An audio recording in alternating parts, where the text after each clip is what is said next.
speaking itu tidak pernah bisa abadi. Oke, saya mulai dari sini teman-teman. Yang mahasiswa S1 peserta.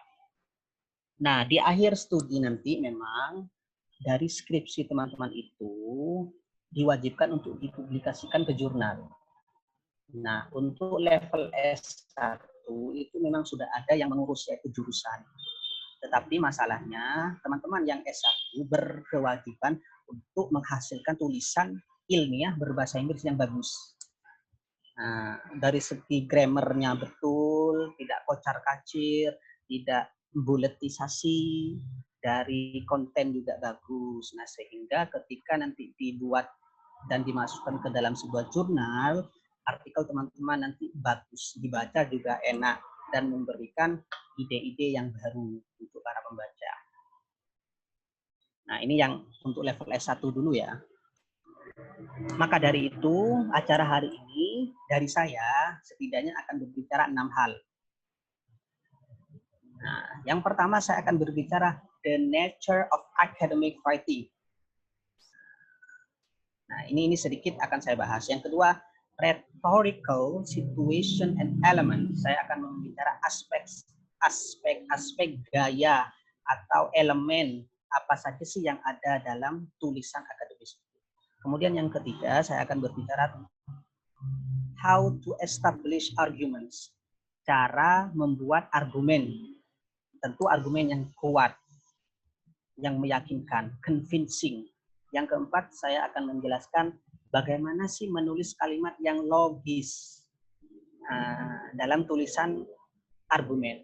Jadi ketika kita membuat argumen, kita juga dituntut untuk membuat kalimat yang logis. Oke, itu ya. Kemudian yang kelima, saya akan mengupas sedikit tentang bentuk paragraf dan paragraphing. Nah, ini dua hal yang berbeda. Ada paragraf, ada paragraphing. Nah, itu ya. Ada book, ada booking. Itu berbeda. Ada view, ada viewing. Nah, itu berbeda. Nah, nanti saya jelaskan perbedaannya. Kemudian yang terakhir itu conciseness. Sesuatu yang singkat lah pokoknya. Singkat, jelas, padat itu bagaimana. Mungkin beberapa dari poin ini sudah dipelajari di kelas writing teman-teman semua. Nah, jadi saya akan membahas hal-hal yang penting-penting saja yang mungkin terlewatkan dalam kelas writing.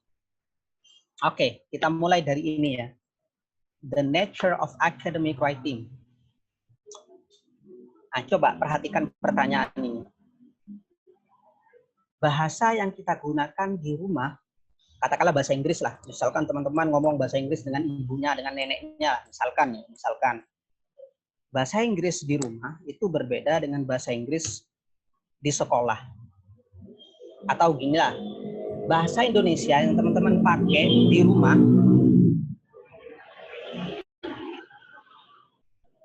itu berbeda dengan bahasa Indonesia yang teman-teman pakai di sekolah. Juga berbeda dengan bahasa Indonesia yang teman-teman pakai di kafe. Wes, yang dari Madura, wes, yang dari Madura. Mana ini yang dari Madura ini? Halo. Hadir, Sir.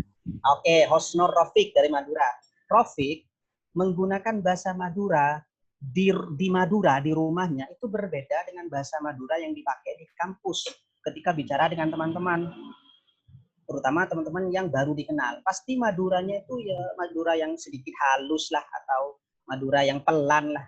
Tapi kalau di rumah, di Pulau Garam sana, wow, bahasa Maduranya yang penting keluar. Ya, betul ya. Nah, apalagi kalau Rofik diminta untuk pidato menggunakan bahasa Madura di atas panggung, pasti juga berbeda bahasa Maduranya. Nah, dalam academic writing, bahasa Inggris yang kita pakai juga tentu berbeda. Bahasa Inggris speaking berbeda dengan bahasa Inggris writing, terutama academic writing. Nah, itulah yang akan kita explore hari ini, sedikit demi sedikit. Nah, apa itu academic writing? Nah, saya ingin kita merecall dulu, mengingat-ingat kembali. Lihat kata atau frase yang dicetak tebal di situ. Jadi academic writing itu is a form of language used by people who communicate within an academic context. Ingat, kuncinya adalah academic context.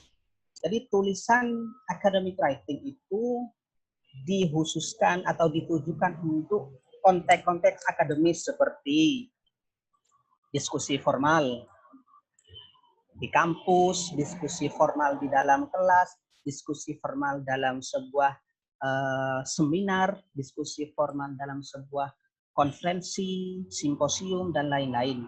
Tetapi dalam bentuk tulisan, diskusinya dalam bentuk tulisan, yang semuanya orang-orang formal. Nah, seperti apa formalnya itu? Satu, hubungan. Misal mahasiswa dengan dosen, itu formal itu. Formal itu. Jangankan menulis, jangankan mengirim WA, berbicara dengan dosen pasti bahasanya formal. Betul kan teman-teman kan? Nah, teman-teman harus tahu hubungan. Jadi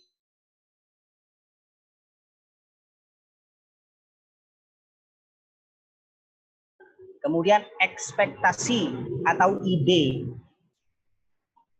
Ide yang dibicarakan dalam tulisan tentu juga adalah sesuatu yang formal atau sesuatu yang penting lah bahasanya.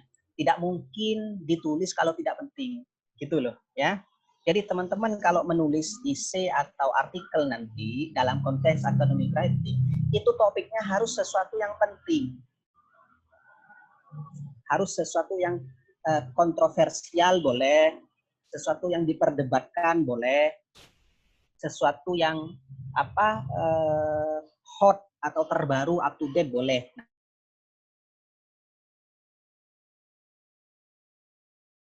Performance ini sama.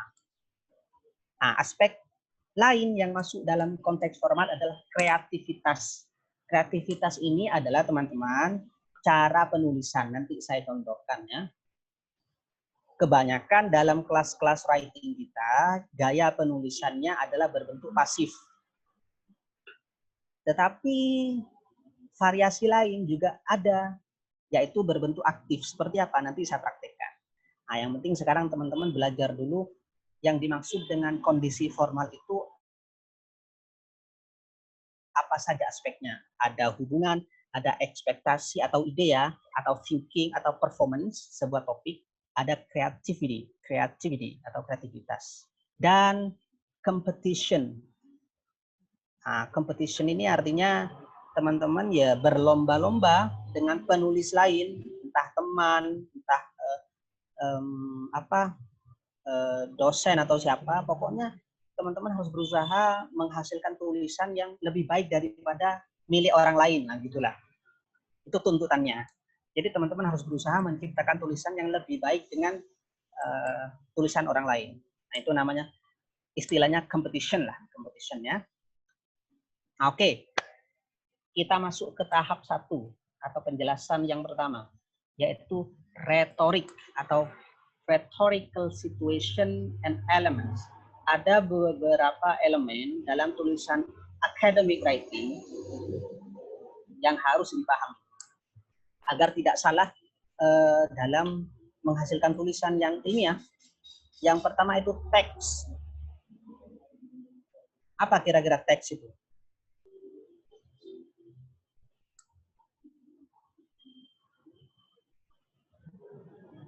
Halo, halo. Dijawab saja. Kalau saya nanya, tidak apa-apa. Kita sambil sharing langsung. Apa kira-kira teks itu? Tulisannya saya. Ya, teks itu bisa hasil tulisan, bisa teks itu hasil tulisan. Secara spesifik ya. Strukturnya mungkin. Struktur tidak. Teks itu bisa hasil tulisan, bisa jadi gambar atau foto yang dijadikan inspirasi untuk menulis. Itu teks namanya. Jadi teks itu tidak berarti selalu harus bentuk tulisan, tidak. Teman-teman kalau menulis tentang pemilihan presiden misalkan.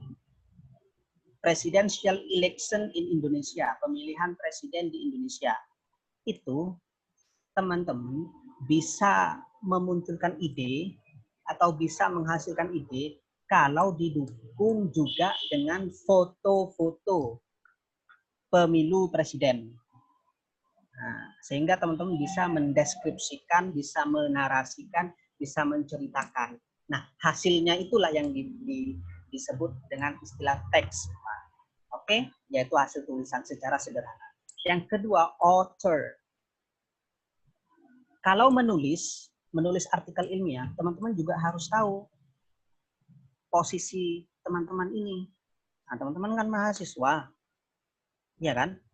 Yang membaca itu kan juga sesama mahasiswa atau minimal ya dosennya lah kalau di kelas.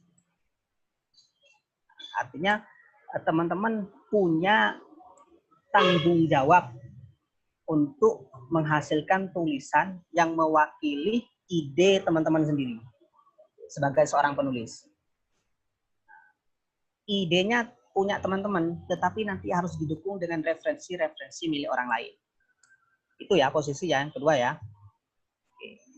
Yang ketiga, audiens atau pembaca.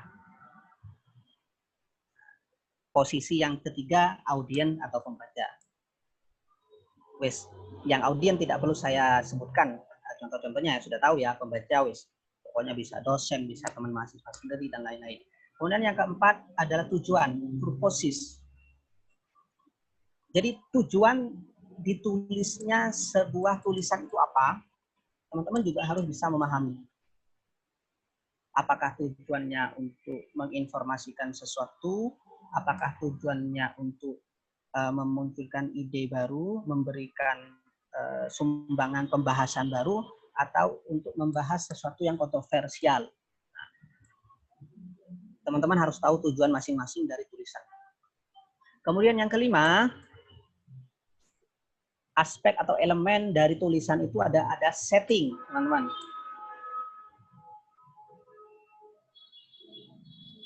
Setting ini ada waktu, ada tempat, ada lingkungan. Artinya apa? Teman-teman kalau menulis artikel, tulisan yang baik itu adalah tulisan yang bisa merepresentasikan atau mewakili apa ya istilahnya itu, sebuah kondisi dari sebuah tempat atau lokasi yang sedang dibahas. Misalkan menulis tentang presidential election, pemilihan presiden in Indonesia, maka tulisan itu harus bisa menceritakan konteks Indonesia itu seperti apa, didukung dengan referensi tadi. Gitu. Jadi tulisan memang tidak terlepas dari konteks atau setting. Kalau teman-teman menulis tentang guru yang ideal, the ideal teacher misalkan, itu settingnya apa itu berarti? Bisa jadi sekolah, bisa jadi komunitas guru atau MGMP atau dan lain-lain. Nah itu juga perlu dijelaskan dalam tulisan.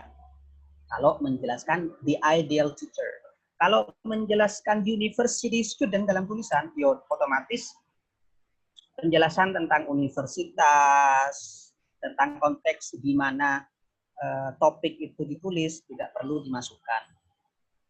Bisa sedikit, bisa banyak sesuai dengan kebutuhan. Sampai di sini ada kesulitan untuk memahami? Tidak ya? Tidak. Tidak. Oke, jadi ada 5 aspek ini. Saya harap bisa dipahami. Kemudian yang kedua, poin kedua yang ingin saya jelaskan. Establishing arguments. Membentuk argumen atau argumen yang kuat lah, yang bagus. Nah, dalam tulisan memang sebetulnya ini sudah dibahas dalam kelas writing, tetapi saya jelaskan poin-poin yang penting lah menurut saya. Dalam membuat argumen, dalam essay maupun dalam artikel, satu indikatornya adalah tesis statement-nya itu harus kuat. Jadi bukan hanya harus ada thesis statement, sebetulnya loh ya. Bukan hanya harus ada thesis statement, tetapi thesis statement sendiri harus kuat. Nah ini yang maba saya tidak tahu sudah diajarkan thesis statement atau tidak. Saya tidak tahu, tetapi yang semester 2, 3 mungkin sudah ya di kelas writing ya. Sudah, sir. Sudah. Ya, nah saya tambahkan di sini strong. Contohnya apa strong? Tesis statement-nya itu dilengkapi dengan data. Nah, coba kita lihat di sini. At least 25% of federal budget should be spent on limiting pollution. Minimal 25% dari kas sebuah negara harus digunakan untuk pencegahan polusi. Nah, ini tesis statement-nya kuat. Kenapa? Karena ada data 25%. Jadi ada saran dalam tesis statement. Jadi tidak hanya berbunyi seperti ini. The federal budget should be spent on limiting pollution. Uang kas sebuah negara harus dihabiskan atau harus digunakan untuk mencegah atau membatasi polusi. Itu tesis statement-nya betul, tetapi masih lemah. That's a very weak thesis statement. Tetapi tesis statement yang kuat adalah dia salah satu contohnya, strateginya adalah memasukkan data atau angka 25%, misalkan 50%. Dari mana kita bisa tahu? Ya, sebelumnya membaca referensi. Bisa dipahami teman-teman ya? Strategi pertama, tesis statement-nya harus kuat. Nah, caranya kuat yaitu masukkan angka atau data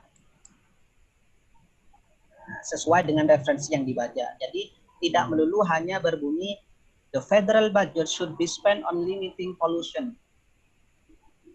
Nah, itu masih lemah.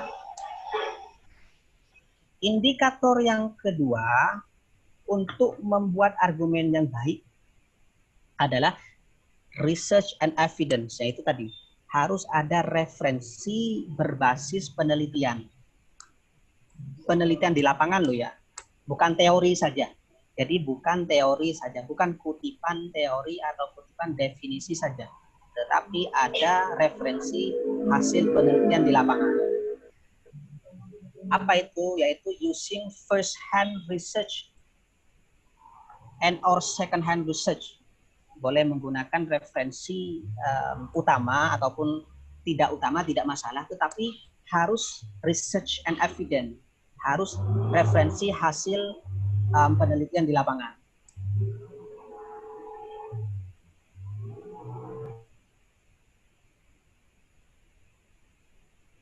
Oke. Dua ini bisa dipahami ya, teman-teman ya? Sir. Oke, jadi cara membuat argumen yang baik, yang kedua adalah argumennya didukung oleh referensi hasil penelitian di lapangan. Misalkan menulis tentang the ideal teacher, guru yang ideal seperti apa. Nah, teman-teman harus mencari referensi hasil penelitian tentang guru ideal. Nah, banyak kan? Referensinya bisa artikel, lain-lain lah yang dihasilkan dari penelitian di lapangan. Bukan teori loh ya, bukan definisi apa itu ideal teacher, bukan itu saja. Nah, itu baru kuat. Kemudian indikator argumen yang baik nomor 3 adalah yaitu posisi atau organisasi atau bentuk apa sih sistematika argumen itu sendiri. Nah, ini mirip dengan orang-orang yang biasa ikut lomba debat. Di sini ada yang biasa ikut lomba debat nggak? Aspek yang ketiga, argument organization. Jadi argumennya itu pertama dia harus berisi pernyataan dulu, klaim dulu. Oke, contoh misalkan guru yang ideal sangat diperlukan untuk meningkatkan kualitas pengajaran di dalam kelas atau kualitas pendidikan di dalam kelas itu klaim namanya atau pernyataan lah. Setelah itu argumennya itu didukung oleh data. Nah, kembali lagi ke research and evidence ini. Berdasarkan penelitian dari Ahmad, beberapa sekolah yang mempekerjakan guru yang ideal dapat meningkatkan kualitas pembelajaran di dalam kelas mereka. Nah, itu data namanya. Itu ya. Setelah itu ada warrant atau bridge, yaitu penjelasan data itu tadi. Baru setelah itu ada backing di dalam argumennya. Didukung lagi dengan referensi yang lain, bisa berbentuk teori wes enggak apa-apa atau definisi wes enggak apa-apa.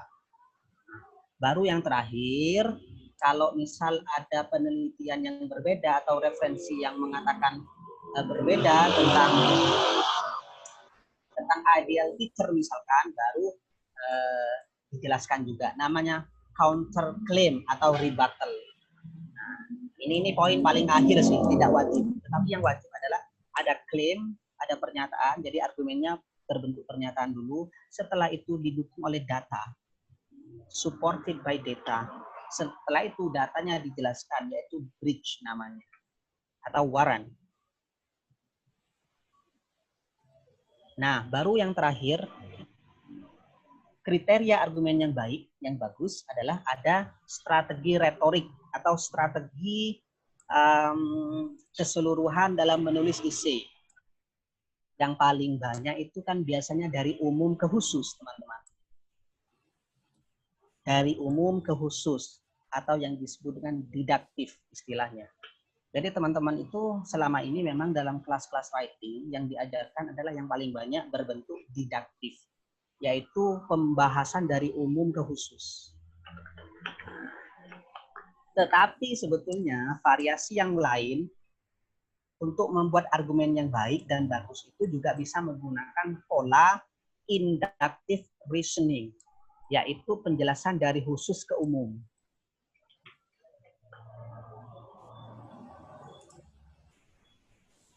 Ada yang tidak dipahami pada poin ini? Masih kurang ini sih, masih kurang masuk. Oke. Nanti habis ini saya praktek ya. Ini penjelasan konsep dulu.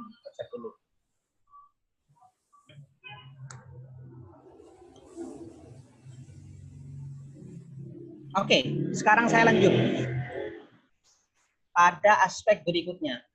Saya harap setelah ini teman-teman banyak bertanya ya. Jadi agar bisa saya memberikan contoh yang lebih konkret lagi. Selanjutnya adalah argumen yang baik itu harus logis. Argumen yang baik harus logis. Nah, argumen yang logis itu seperti apa? Dia menghindari kalimat-kalimat seperti ini, nomor 1 sampai 12 ini. Nah, ini tidak saya berikan definisi atau penjelasan, tetapi nanti saya contohkan dalam kalimat. Nah, argumen yang logis. Oke, jadi argumen yang logis, dia menghindari salah satu atau beberapa dari poin-poin nomor 1 sampai 12 ini.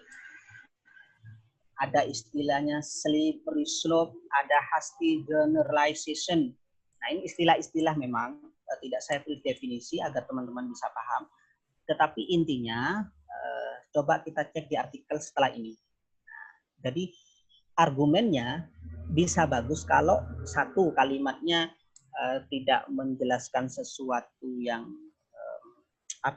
yang vague atau abu-abu, atau tidak menjelaskan sesuatu yang orang lain sebetulnya sudah tahu, gitu. Dan kalimatnya juga didukung oleh data atau minimal hasil penelitian di lapangan. Nah, argumen harus logis.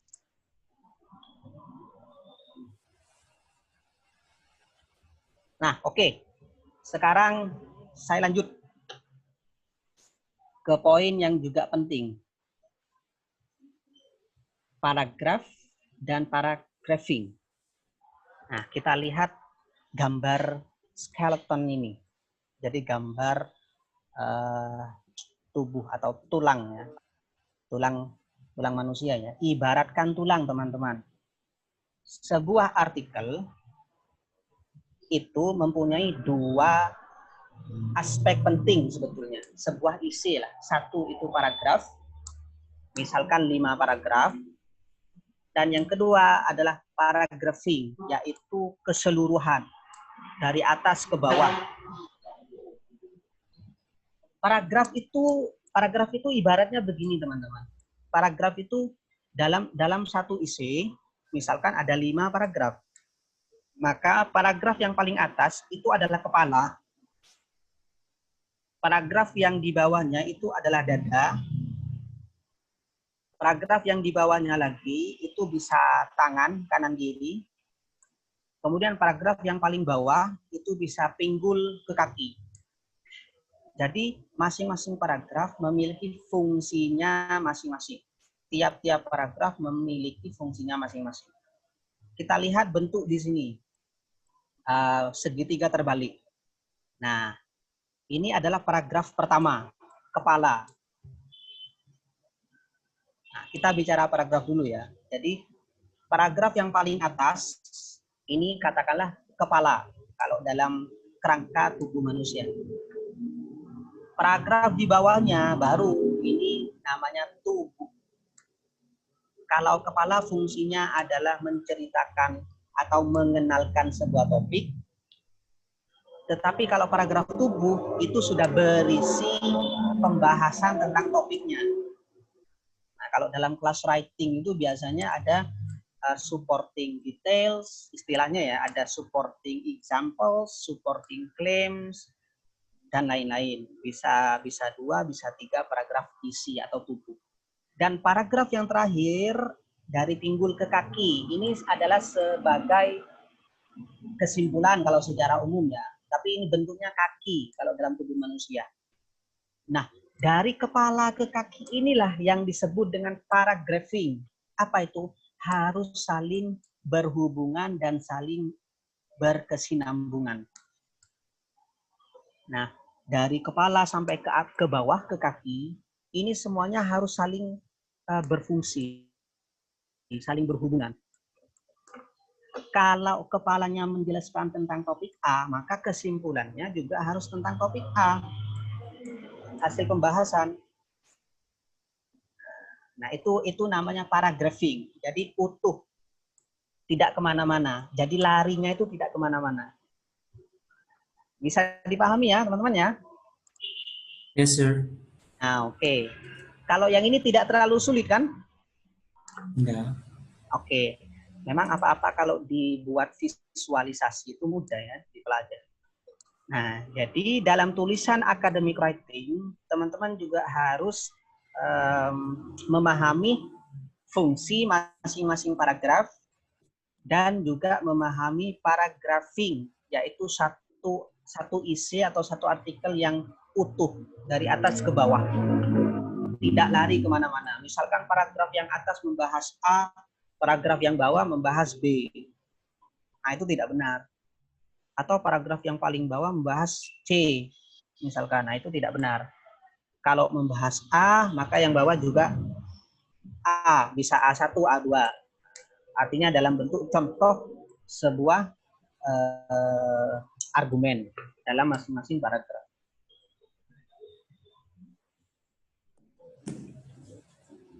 Nah, ini teman-teman, beberapa metode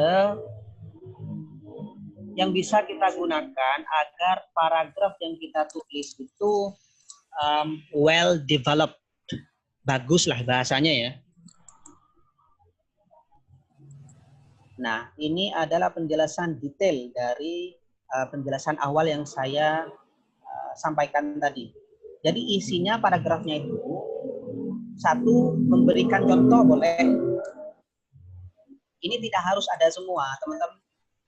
Teman-teman bisa memilih 2, 3, atau 4, atau 1 juga tidak masalah. Yang penting cukup ya. Nah, paragrafnya bisa berisi ilustrasi atau contoh. Kemudian teman-teman bisa memasukkan data. Nah, ini yang penting. Data. Jadi paragraf yang dibuat itu agar bagus, agar strong, agar kuat, indikasinya adalah memiliki referensi atau data atau hasil penelitian di lapangan. Jadi bukan definisi saja, bukan teori ya. Bentuk data atau hasil penelitian di luar itu bisa seperti apa? Bisa statistik misalkan, angka ya, bisa fakta, misalkan berita di kejadian fenomena atau apa, dan lain-lain. Nah, kemudian ini juga yang ketiga, bisa juga berbentuk testimoni. Ya tadi itu bisa definisi atau teori lah, walaupun porsinya tidak perlu terlalu banyak. Jadi paragraf itu yang baik memang berisi salah satu atau beberapa dari beberapa aspek yang ada di sini. Bisa berisi perbandingan, compare atau kontras, bisa berisi sebuah efek atau konsekuensi, bisa berisi time segment. Misal, time segment itu artinya indikasi waktu. Beberapa tahun yang lalu, gitu. Beberapa waktu yang lalu, beberapa tahun yang lalu, penelitian membuktikan bahwasanya guru yang ideal sangat diperlukan untuk mengembangkan kualitas pendidikan pengajaran di dalam kelas. Nah, itu contoh paragraf yang berisi time segment. Jadi ada penjelasan waktu, itu boleh. Jadi tidak melulu paragraf ditulis biasa saja, tetapi perlu teman-teman nanti memasukkan beberapa poin ini dalam paragraf yang ditulis. Silakan bisa dipilihlah yang mana saja. Oke ya, sampai di sini bisa dipahami ya? Ya, sir. Oke, sip. Nah, poin yang terakhir dari saya, conciseness. Nah, ini tentang kalimat. Kalimat yang ditulis dalam academic writing, dalam paragraf itu harus singkat, padat, jelas. Seperti apa kalimat yang singkat, padat, dan jelas itu? Salah satu indikasinya adalah replacing several vague words with more powerful and specific words. Jadi mengganti beberapa kata yang tidak jelas ya, atau vague atau mengulang-ulang, diganti dengan kata-kata yang lebih spesifik dan lebih powerful, lebih kuat lah maknanya. Jadi teman-teman itu kan sering, memang beberapa penelitian membuktikan penulis dari Asia, memang terutama Asia Tenggara itu kalau nulis itu biasanya muter-muter, gitu. Buletisasi, tidak to the point. Jadi dari Malang mau ke Jakarta itu tidak langsung lewat tol Malang Jakarta, enggak. Kalau penulis Asia itu biasanya masih lewat Kalimantan, lewat Papua, lewat Sumatera. Contohnya seperti itu. Bulat ya, tulisan itu muter-muter memang. Nah, salah satu syarat agar paragraf bagus di kalimatnya tidak boleh muter-muter, alias harus concise, singkat, jelas, dan padat. Salah satu caranya adalah mengganti kata-kata yang ambigu atau kata-kata yang muter-muter itu menjadi kata-kata yang lebih spesifik, to the point. Teman-teman lihat contohnya di sini. Yuk. Saya memberikan beberapa contoh. Ada istilah wordy. Wordy itu adalah kalimat yang berisi kata-kata yang muter-muter itu tadi, teman-teman. Yang tanda merah ini dalam kalimat wordy, istilah wordy ini berarti muter-muter. The politician talk about several of the merits of. Nah, ini muter-muter ini. Sudah ada about, sudah ada several, sudah ada the merit pakai S lagi. Ini maksudnya politisi berbicara tentang manfaatnya program pasca sekolah.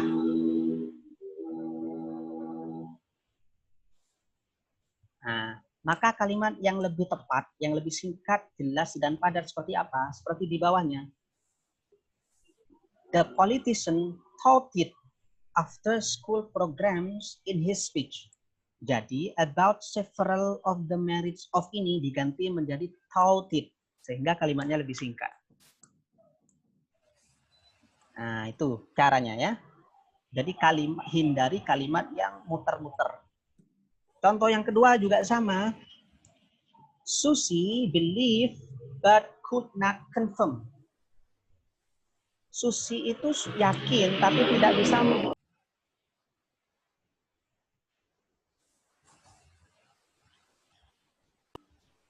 Contoh yang kedua, Susi lah. Susi yakin tetapi tidak bisa mengkonfirmasi bahwa Billy mencintainya. Had feeling of affection for. Ini kan muter-muter.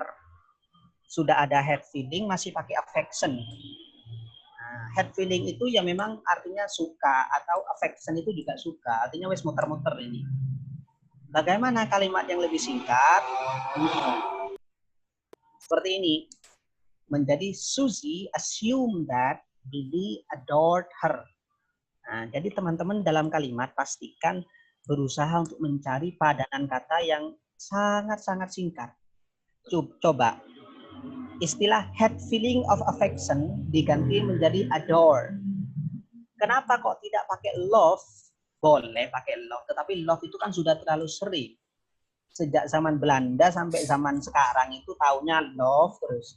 Nah, artinya apa? Teman-teman harus punya variasi sinonim. Selain love itu ya ada adore. Kan gitu, ada affected. Gitu ya. Believe itu kan sejak zaman Belanda sampai sekarang wis believe terus. Kalau nggak believe, say. Thomas say that, bla bla bla. Itu kan sudah zaman Belanda itu. Itu zaman apa ya? Zaman. Maka zaman milenial ini carilah kata yang lebih segar, yaitu apa? Bisa pakai assume. Tidak apa-apa. Gitu ya. Nah, begitulah selanjutnya contoh-contoh ke bawah ini adalah cara untuk menulis kalimat yang lebih singkat, padat, dan jelas.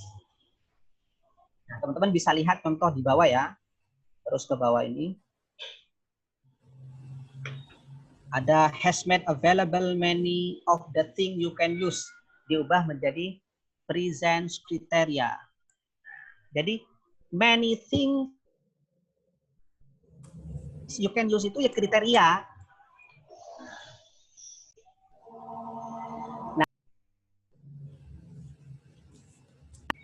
Making a decision itu paling sering kita pakai, padahal itu tidak singkat itu kalau dalam tulisan. Maka harus diganti menjadi determine atau determining. Mengambil keputusan gitu loh maksudnya. Oke lah kalau dalam speaking boleh, making a decision boleh dipakai, tapi kalau dalam writing tidak tepat. Oke ya, bisa dipahami ya? Yes, sir. Nah, jadi making decision perlu diganti menjadi determining. Itu lebih gaul dan lebih akademis. Nah, syarat yang kedua agar kalimatnya singkat, padat, dan jelas adalah kalau ada dua kalimat yang sama, misalkan itu digabung saja. Nah, namanya combining sentences.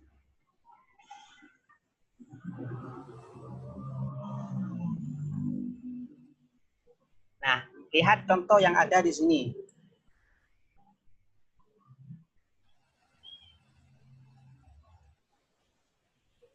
Nah, ini digabung kan? Ini ada dua kalimat ini. Kalimat by his death ini itu kelanjutan dari kalimat sebelumnya. Maka digabung saja menjadi satu. Menjadi Louis three castles are an astounding marriage of beauty and madness.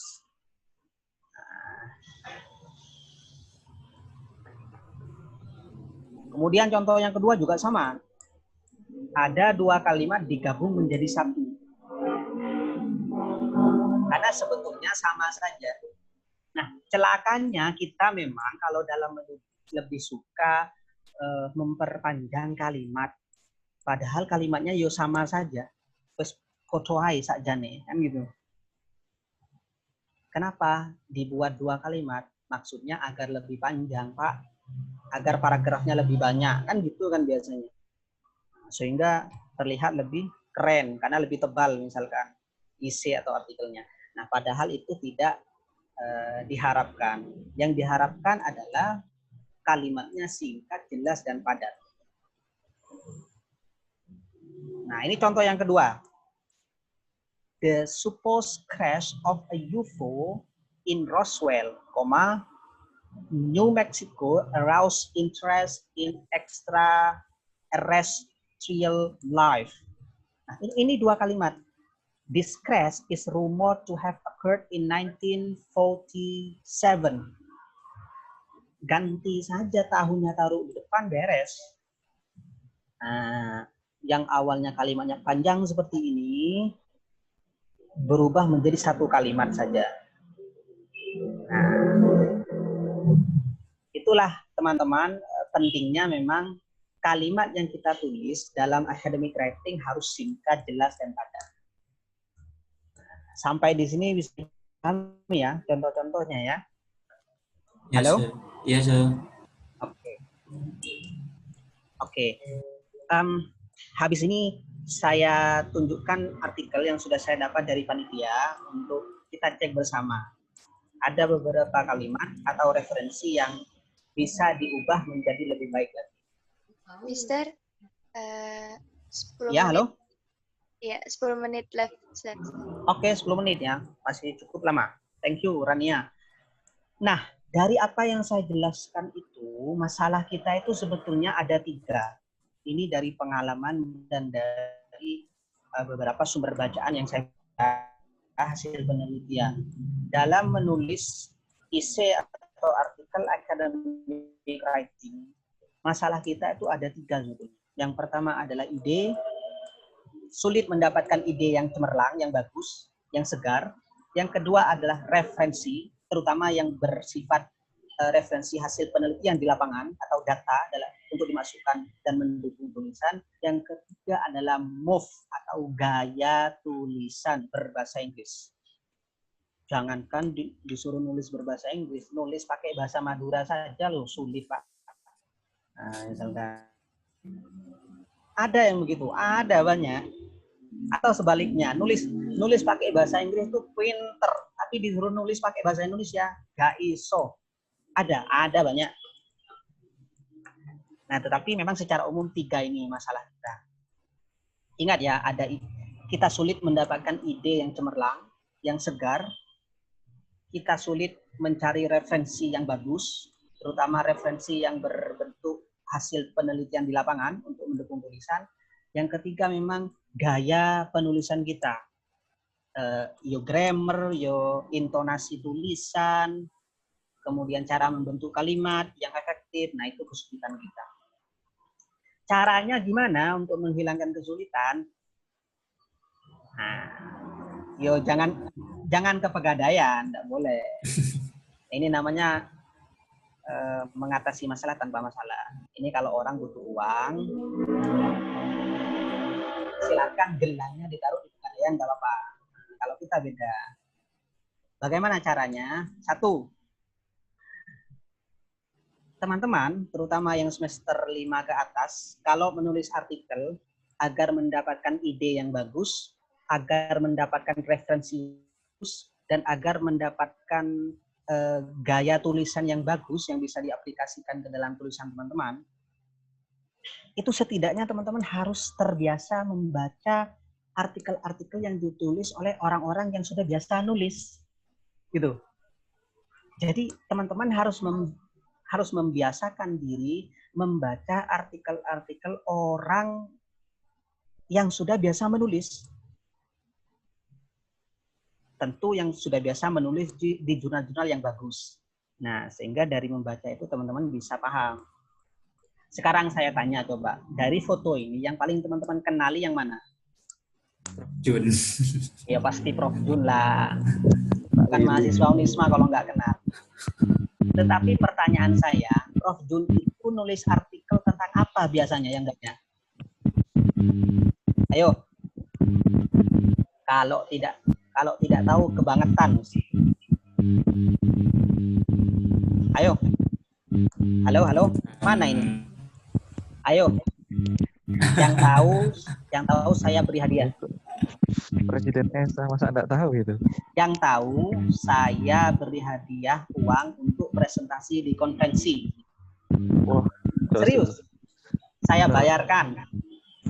Wah, Ayo. nggak main-main ini hadiahnya, nggak main-main ini. Topik artikel apa yang banyak dan sering ditulis oleh Prof. Jun? Bisa searching Kalau dulu. tidak tahu, berarti memang tidak pernah membaca. Paling cuma sering foto selfie sama beliau. Ayo. Main-main ke profilnya beliau itu, Mas. Nah, yaitu mahasiswanya sendiri itu ya harus hafal di luar kepala artikel-artikelnya Pak Jun. Ini orang hebat loh. Prof. Jun ini, beliau ini orang hebat. Serius. Oh, teman-teman kalau tahu ya, coba namanya teman-teman searching di Google, luar biasa. Ayo, nggak ada yang tahu ini. Nggak jadi berarti nggak tak kasih uang. Ayo Mas Nggak Imam. ada yang mau, anak-anak nggak ada yang mau.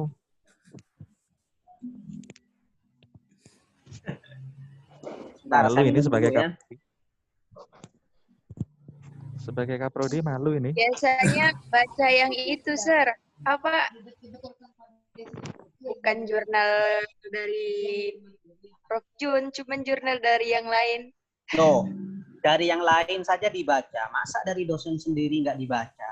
Pelecehan ini. Pelecehan. Pak Eko, Siap. ini yang bisa menjawab langsung beri A, Pak. Iya. Mata kuliahnya. Ini serius. Langsung beri A tanpa ujian. Nggak ada yang mau dapat A, anak-anak.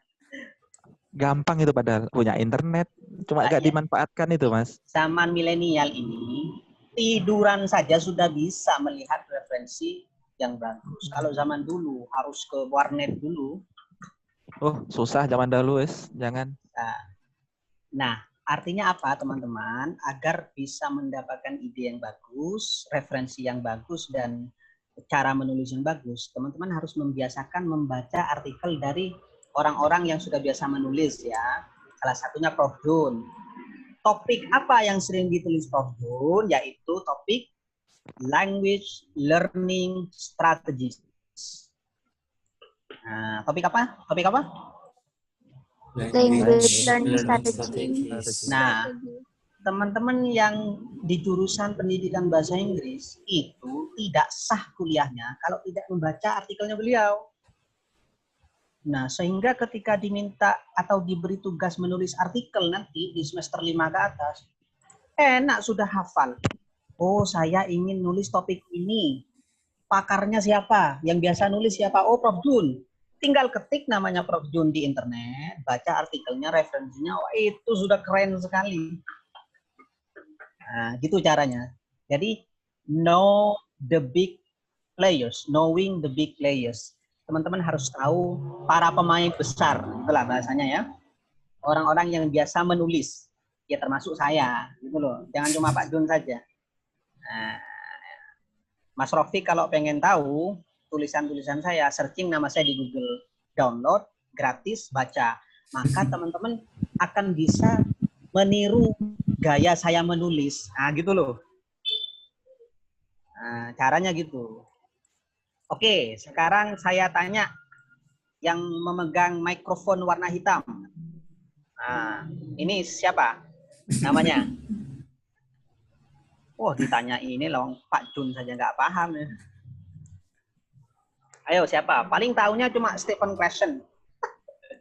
Mana lah, nggak ada Stephen Krashen.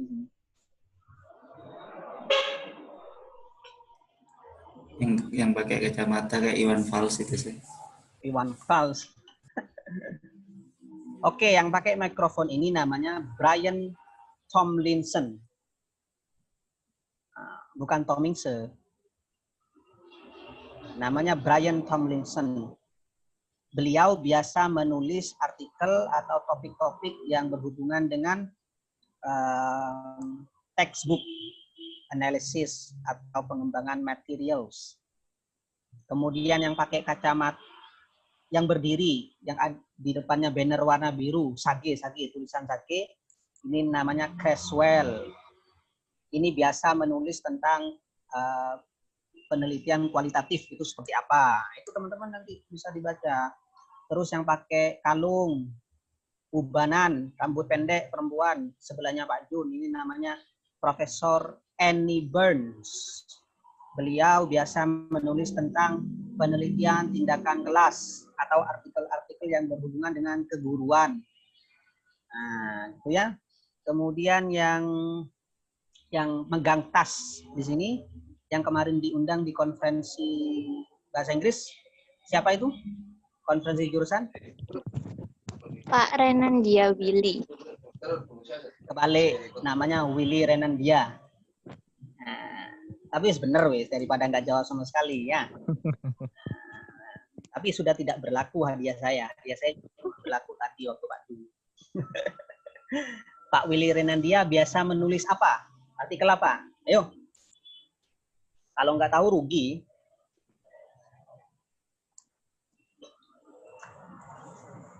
Pak Willy Renandia biasa menulis artikel topik-topik extensive reading. Nah, jadi teman-teman nanti kalau diberi tugas menulis artikel oleh dosen writingnya, baik Bu Nuse, Bu Kurniasi, Pak Eko, atau dosen yang lain, kalau ingin menulis topik tentang reading atau extensive reading, maka cari saja, ketik saja namanya Willy Renandia di Google. Nah, nanti teman-teman bisa meniru dan membaca, maka nanti akan mendapatkan ide yang bagus, referensi yang bagus. Nah, selama ini kan tidak, teman-teman kalau mencari referensi paling asal ketik saja di Google, ya kan? Nah, yang asal ngetik itulah yang nanti kesasar. Gak tahu arah. Nah, makanya teman-teman ikut acara ini itu sungguh sangat beruntung sekali. Maka ESA sangat penting sekali mengadakan acara seperti ini. Kenapa? Membuka jalan. Oh, ngene loh carane, gitu loh. Oh, udah iya caranya dia sender. Nah, kalau bahasa Maduranya, gitu ya. Gitu ya. Jadi sudah tahu nanti caranya. Telusuri nama orang-orang itu di Google. Habis ini saya demonstrasikan ya. Wes dan lain-lain ini tokoh-tokohnya wes nanti teman-teman harus hafal di luar kepala. Yang kedua caranya adalah biasakan membaca media online berbahasa Inggris level internasional. Jakarta Post ini sudah level internasional. Nah, teman-teman baca saja bagian opinion. Nah, tetapi nampaknya sekarang itu sudah tidak gratis diakses. Berbayar, tapi tidak apa-apa. Itu sepertinya ada yang gratis kok. Ingat ya, Jakarta Post. Yang ingin mempunyai kemampuan menulis artikel bidang politik, cari artikel di Jakarta Post, artikel opini tentang politik. Cari yang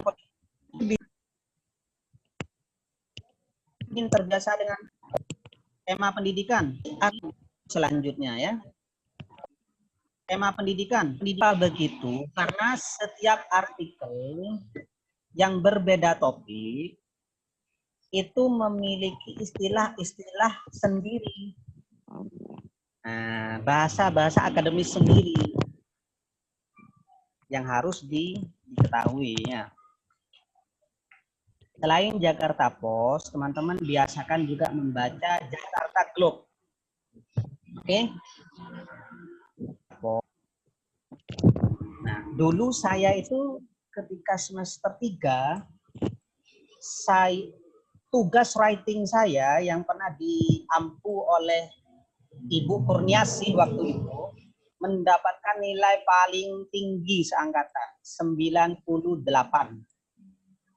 Hampir sempurna. Tanyakan saja wes ke Bu Kurniasi.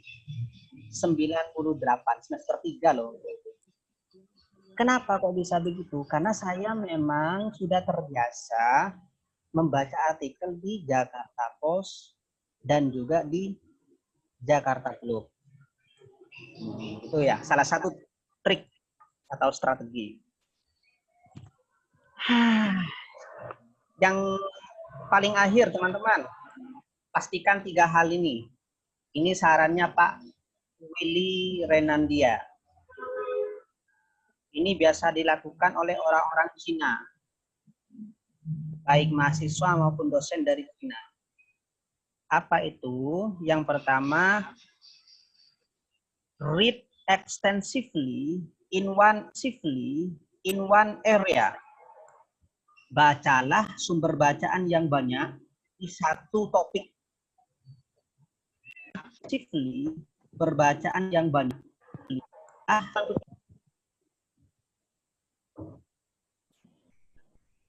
Jangan pindah ke topik lain dulu. Agar teman-teman terbiasa nanti. Gaya penulisannya paham, bentuk paragrafnya seperti apa Pak. Setelah itu, develop high degree of familiarity with content, style, format, and language. Setelah membaca cukup banyak, maka nanti teman-teman membiasakan diri untuk paham kontennya seperti apa, style atau gaya tulisannya seperti apa, format paragrafnya bagaimana, dan language atau istilah-istilah yang dipakai. Di satu topik itu saja dulu. Baru nanti bisa nulis dengan baik. Maka setelah banyak membaca, yang paling penting adalah yang warna merah di sini. Apa itu? Write. Mulailah menulis dengan topik education itu tadi. Yakin saya, pasti hasil tulisannya baik artikel maupun isi akan sangat akademis dan bagus sekali. Jadi bukan hanya membaca, nulis saja 3 paragraf dulu atau 1 halaman dulu, nanti bisa ditingkatkan.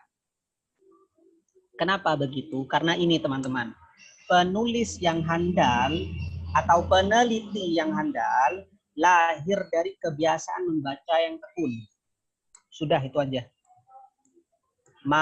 Mau teman-teman ikut kursus menulis 100 kali, mau teman-teman ikut kelas academic writing 1000 kali, kalau tidak membaca dengan strategi yang saya sampaikan tadi, mustahil bisa menulis artikel atau isi yang akademis. Mustahil. Semua lahir dari kebiasaan membaca yang tekun dan membaca sumber referensi yang berkualitas.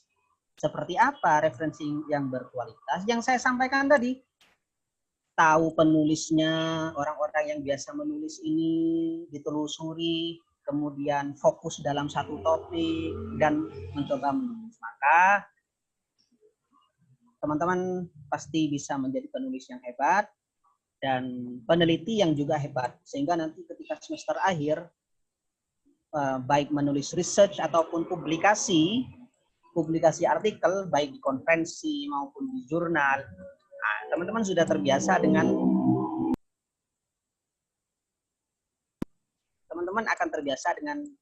gaya penulisan yang ilmiah dari hasil bacaan. Oke ya, sampai di sini bisa dipahami ya. Baik. Nah, itu saja dari saya. Terima kasih dan saya kembalikan ke moderator. Ya, baik. Terima kasih atas pemaparannya, Mr. Faruk. Di sini saya mengambil kesimpulan besar saja. Ya, seperti yang tadi Mr. Faruk bilang bahwa penulis yang handal tidak akan lahir jika tidak rajin membaca. Jadi intinya adalah kita jika ingin menjadi penulis jurnal yang handal atau peneliti yang handal, harus rajin membaca jurnal dan membaca jurnal yang berstandar internasional. Untuk selanjutnya kita buka sesi pertanyaan. Untuk sesi pertama 2 pertanyaan.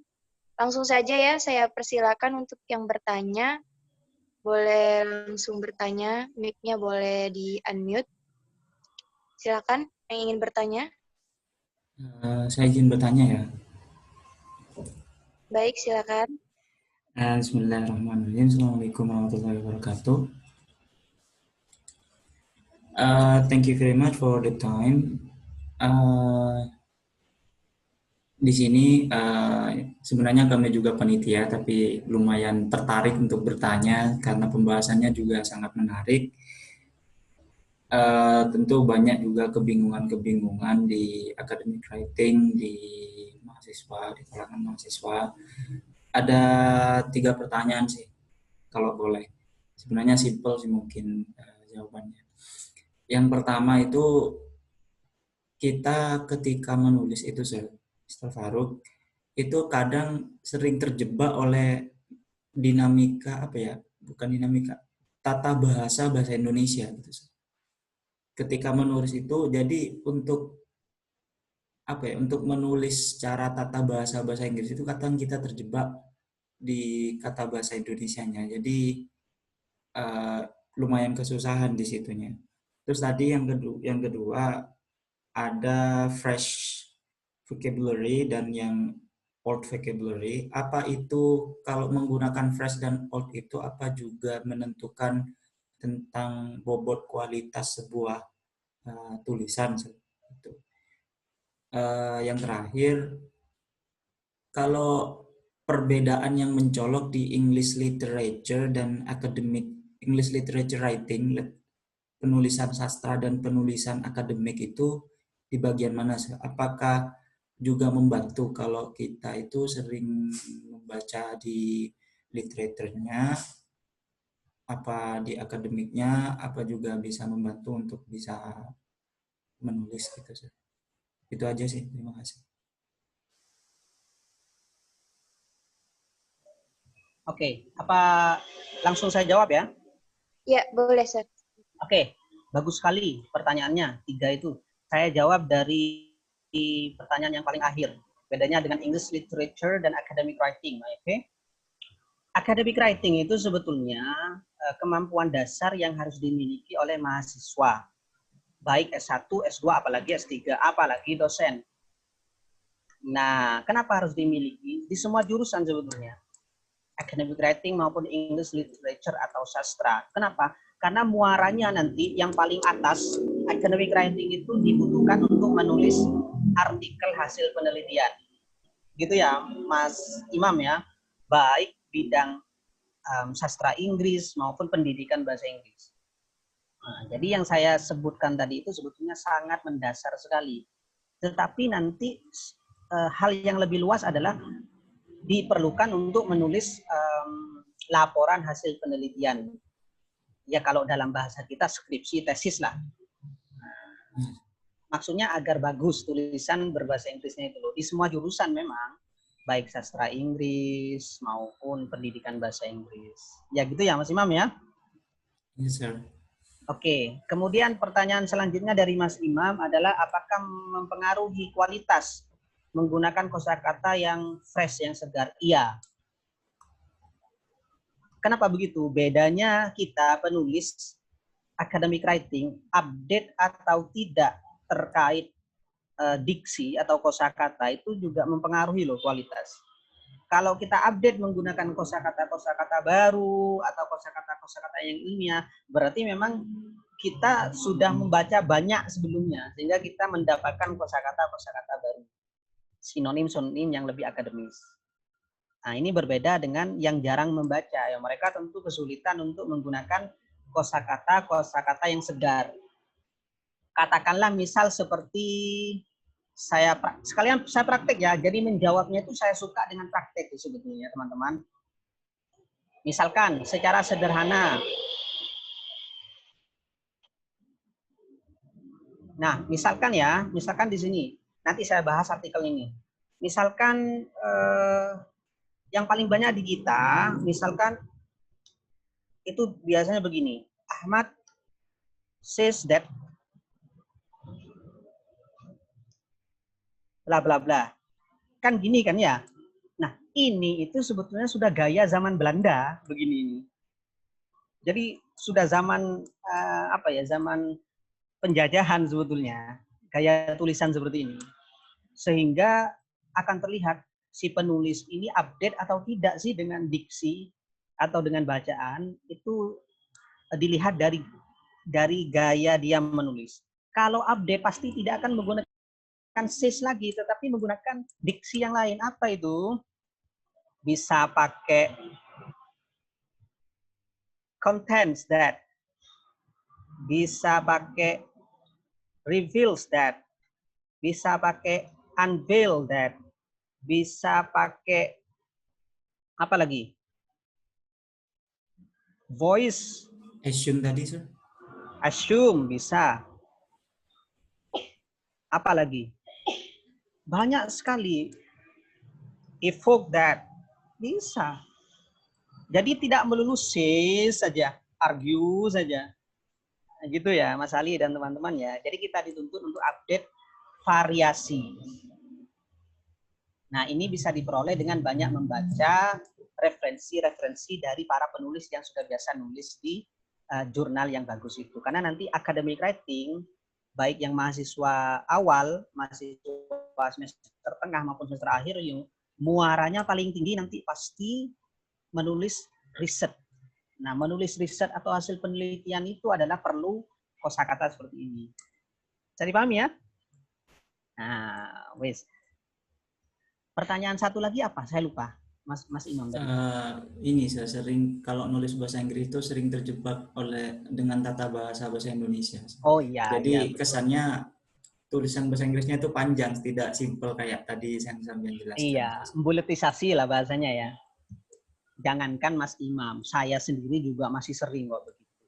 Kenapa ya? Karena memang bahasa Inggris bukan bahasa kita ya.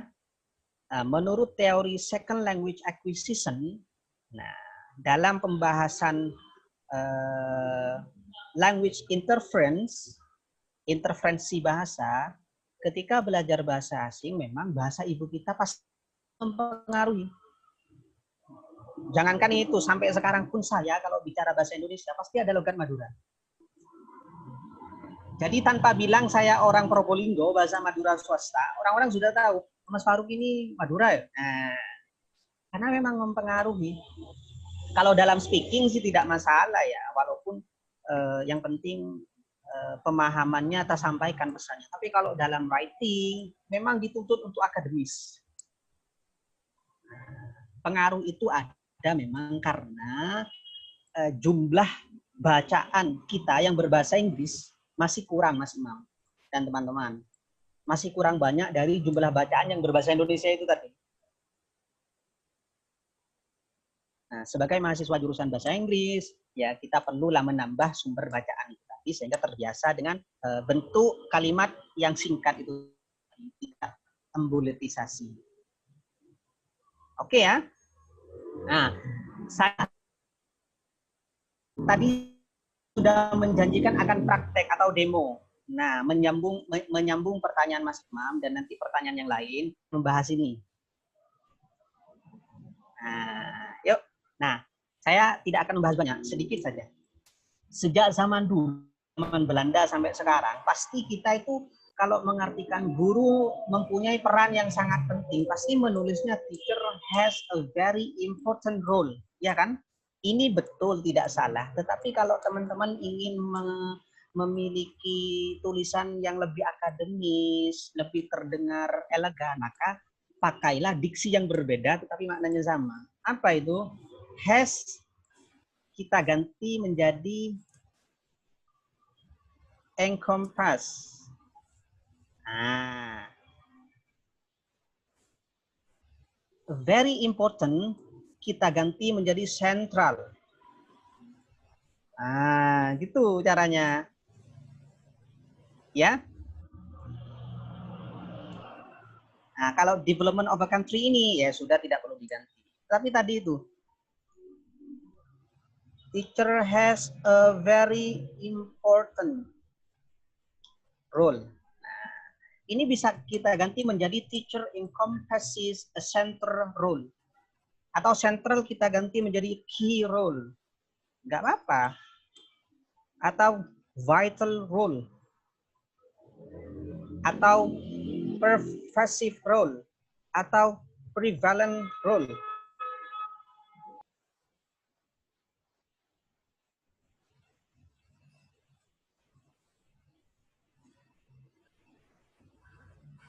variasinya salah satu variasi yang bisa digunakan tidak melulu menggunakan important. Sejak zaman Belanda sampai sekarang important saja yang dipakai.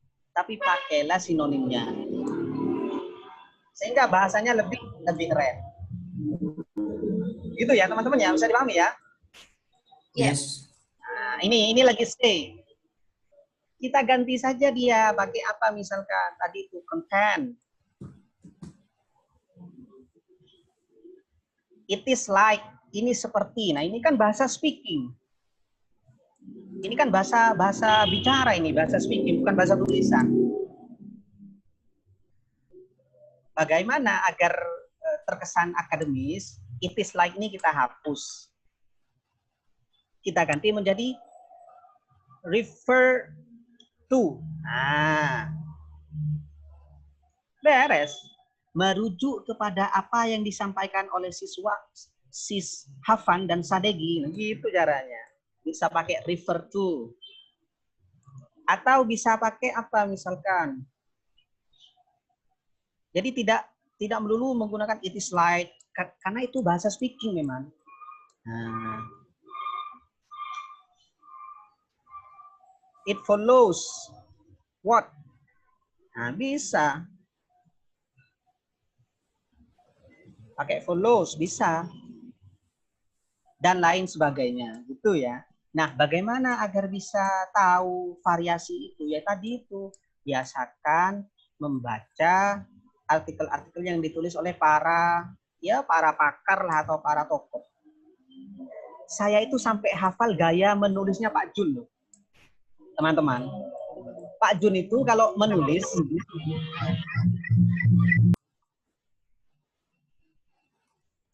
maaf ya, tadi ada bus lewat, jadi ramai. Pak Jun itu kalau menerangkan sebuah tujuan dalam penulisan, Pak Jun biasa nulis begini. Tak tunjukkan ya. Loh, kok hafal? Karena saya sudah membaca banyak tulisannya Pak Jun. 1, 4 years. Pak Jun itu biasa nulis gini. Saya taruh di sini ya.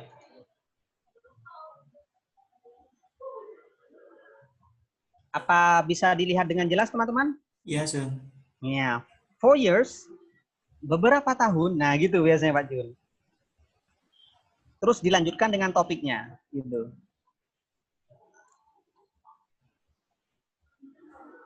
Atau Pak Jun itu biasanya nulis gini.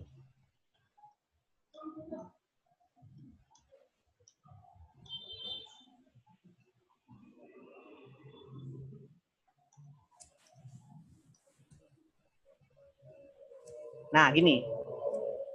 Demi tujuan itu, maka artikel ini menjelaskan tentang gitu. Pak Jun itu. Jadi pakai bahasa seperti ini, Pak Jun.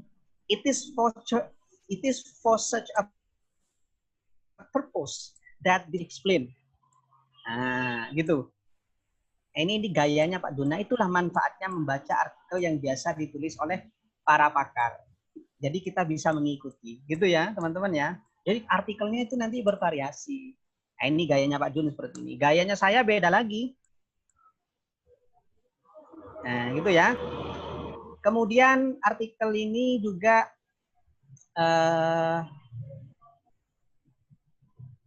saya cek referensi yang dipakai, yaitu atas nama Al-Khairi ini, dia adalah jurnal yang kurang bagus, teman-teman. Artinya jurnal yang predator, tidak bagus. Ini hindari jurnal ini ya, teman-teman kalau menulis, mencari referensi, hindari jurnal English Language Teaching ini, karena ini jurnal yang tidak benar. Dia itu jelek lah bahasanya, predator ya. Nah, atas nama Sadegi dan Sisafan tadi. Kalau ini masih bagus, yang ini yang merah ya. Nah, itu caranya. Bagaimana bisa tahu itu nanti ada pembahasan yang lain di kesempatan yang lainnya. Jadi gitu ya.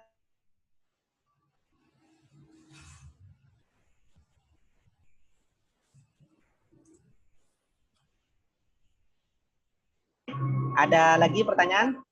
Ya. Baik, buka pertanyaan terakhir. Karena tadi Mas Imam udah nanya sampai 3 pertanyaan. Saya buka lagi satu pertanyaan terakhir.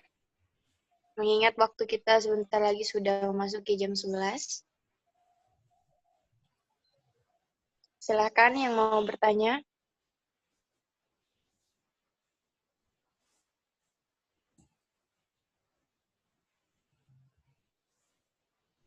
Sir, apa perbedaan thesis statement dengan topik sentence?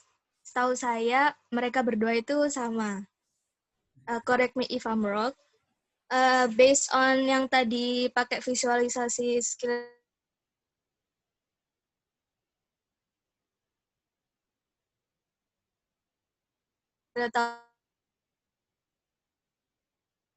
sih.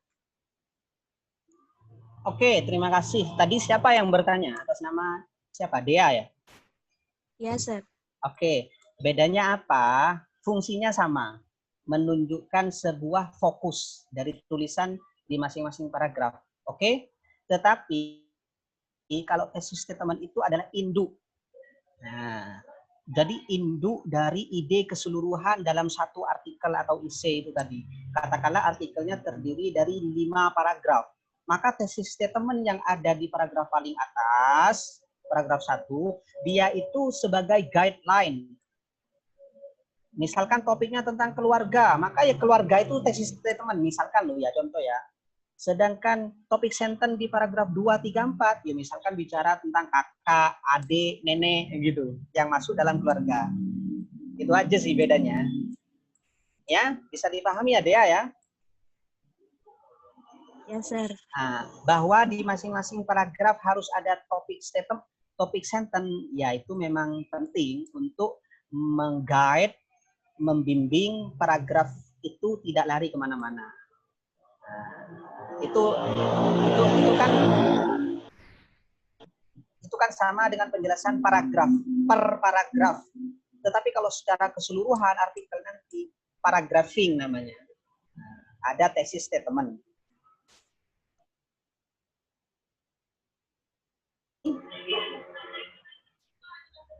Ya, bagaimana dengan Mbak Dea? Apa sudah jelas? It's clear enough. Thank you. Oke. Baik, ini masih ada pertimbangan waktu lagi. Jika ada yang ingin menanya lagi, boleh. Pertanyaan terakhir. Saya boleh tanya Silakan. lagi ya? Boleh, masih boleh tanya. Oke. Ah, Saya boleh tanya lagi ya? boleh, silakan, Penting-penting. silakan. Gini sir, kan kalau dalam grammar, speaking, aksen juga dalam bahasa Inggris itu ada 3, Australian, British, sama American. Dalam writing penulisan itu apakah juga ada 3 gaya penulisan, Australian, American, dan juga British? Dan kalau kita mau nulis jurnal atau nulis artikel itu berkiblatnya ke yang mana? Gitu, kalau memang ada. Thank you. Oke, itu bagus pertanyaannya. Secara umum memang ada 2 memang. Secara internasional. Kalau dalam writing. Kalau enggak American writing style atau British writing style. Tetapi penelitian terbaru sekarang melawan aliran itu. Itu aliran yang sengaja menguatkan posisi Amerika sama Inggris sebagai 2 negara yang mempunyai wewenang untuk mengatur gaya tulisan. Jadi Mas Imam dan teman-teman memang sejak dulu kita ini sebetulnya diatur oleh 2 gaya penulisan itu dalam writing. Beberapa jurnal juga menerima keduanya. Ada yang menerima hanya salah satu, yang penting konsisten. Kalau pakai British, terus kalau pakai American terus.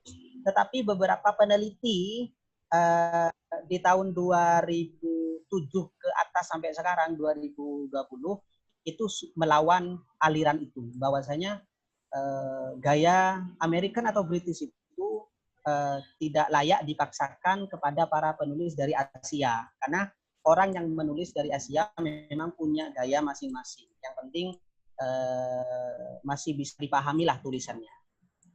Termasuk speaking sebetulnya juga diserang. Selama ini kan dalam speaking itu sebetulnya kan ada politisasi Amerika, aksen Amerika dan aksen dari British. Itu kan politik sebetulnya. Politiknya Amerika sama British agar mereka terlihat wah hebat. Padahal orang Madura kalau ngomong bahasa Inggris itu kan punya gaya Madura masing-masing, Pak. Orang Jawa aksennya kalau ngomong bahasa Inggris ya pasti ada aksen Jawa. Nah, itu tidak perlu diubah atau niru gaya Amerika. Kenapa, Le? Karena kan bicaranya tidak sama orang Amerika, sama teman sekelas yang sama-sama Madura. Ngapain niru orang Amerika? Nah, itu masuk dalam penelitian identity in language learning. Identitas dalam pembelajaran bahasa. Wah, ini seru sekali kalau bahas itu. Nah, itu nanti bisa nanya-nanya lanjut dengan saya karena saya fokus dalam penelitian ini. Jadi ada sekelompok komunitas yang melawan politik Amerika dan Inggris itu. Gitu ya. Yes, Ini thank bagus you, itu sir. pertanyaannya. Oke.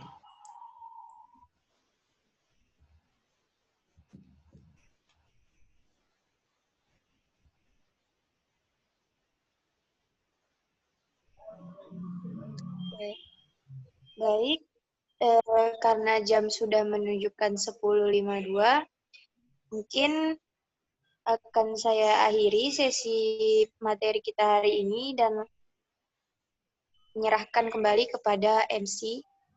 Saya pamit undur diri. Wassalamualaikum. Waalaikumsalam warahmatullahi wabarakatuh. Waalaikumsalam warahmatullahi wabarakatuh. Thank you very much for the explanations to Mr. Farooq. That is great explanation for us. We get so many benefits from this meeting. And for the last sessions of this meeting, we hope to all participants for opening your camera to get picture together with the material, and also Chief of English Department here because he presents in this meeting, Mr. Eko Suhartoyo. So I hope for all participants to open your camera. We will get picture together.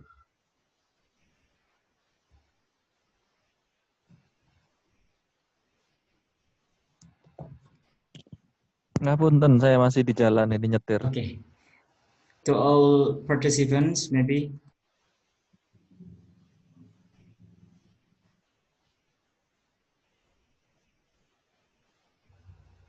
Come on, okay, thank you. And to Mr. Alif, as that dog divisions to organize these documentations.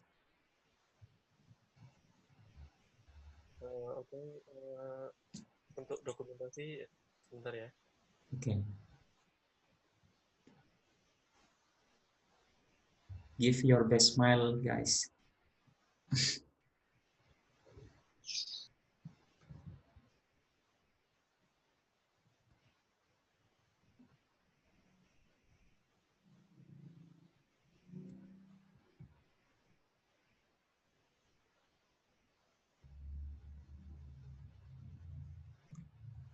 Oke, saya screenshotkan dulu ya. 1, 2, 3.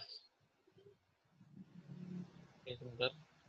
Oke, 1, 2, 3.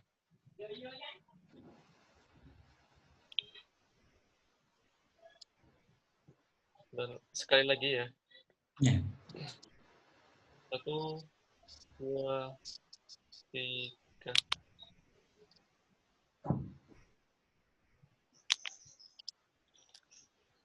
Oke, terima kasih sudah saya screenshotkan semua.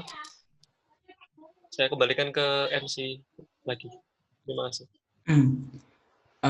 For the last, it is get prayer together that will be led by Mr. Ricky Jakaria to close this agenda. Time is yours. And before we close this agenda, I, as Master of Ceremony, would like to apologize to you all if you found many mistakes from my words, from my behalf here, because I'm a human being, I'm not a perfect man.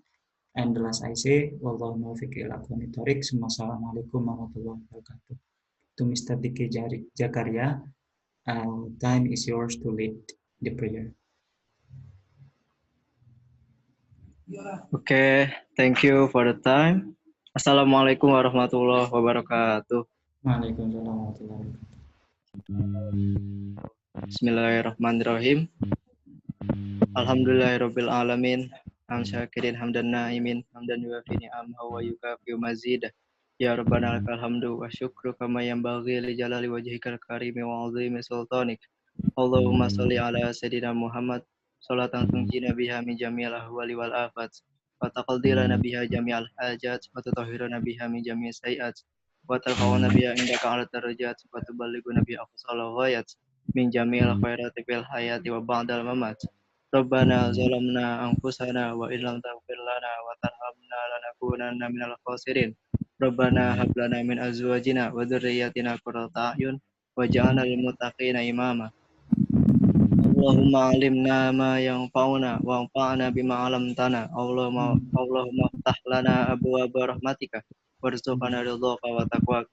Rabbi zidni ilma warzuqni fahma. Rabbi shrah sadri wa yassir li amri wahlul 'uqdatam min lisani yafqahu qawli.